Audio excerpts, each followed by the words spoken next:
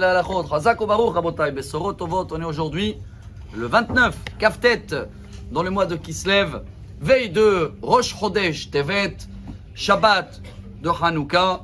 Et voilà, hier on a commencé à parler, c'était pour les courses. Comme ça, chacun qui faisait des courses, qui prévient un petit peu plus pour ce grand Shabbat, qui n'est pas seulement grand et très très grand.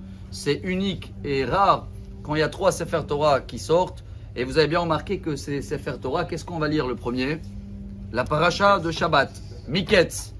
Le deuxième, Rosh Chodesh, parce qu'il est plus fréquent que Hanouka, il est 12 fois ou 13 fois dans l'année, cette année, avec le deuxième Adar. Et à la fin, Hanouka. C'est exactement aussi ce que les Grecs ils voulaient annuler.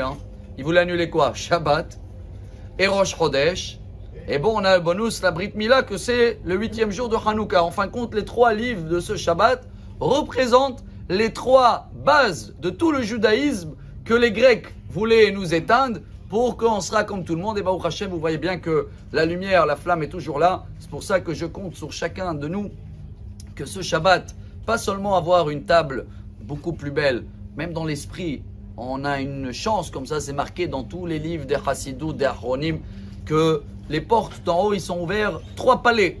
Et on peut avoir triple dans l'esprit, mais il y a des conditions. Il faut être, je ne sais pas si ça se dit zen, mais en tous les cas, surtout pas énervé, pas de colère à table, calme, chanter. Ceux-là qui allument ce soir, n'oubliez pas ce détail technique mais important. Bon, bien sûr que vous allez allumer la Hanoukia avant les bougies de Shabbat, pour ne pas faire entrer le Shabbat avant Hanouka. Mais programmez un petit peu plus de l'huile ou des bougies plus grandes pour ceux-là qui allument avec des bougies. Mais comme ça, même quand on revient de la synagogue, il y a encore les bougies de Hanouka qui seront là avec nous à table. Et comme ça, on peut gagner ces petites demi-heures magiques. Chers amis, je termine avec cette paracha parce que je pense qu'elle est très d'actualité, comme toujours.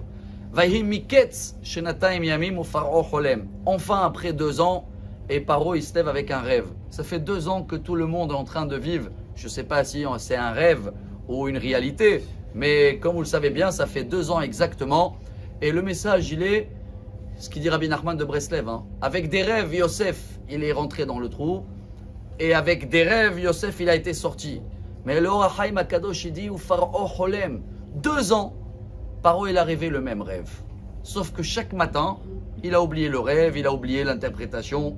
Et le jour où Yosef, il devait sortir, parce que si vous vous rappelez, dans la paracha, il y a 2 semaines, Yosef, il a reçu 2 ans en plus en prison, juste parce qu'il avait dit, ne m'oublie pas, 2 mots il a dit, ne m'oublie pas au ministre, quand il sort, va dire à Pharaon que c'est moi. Et c'est bien marqué,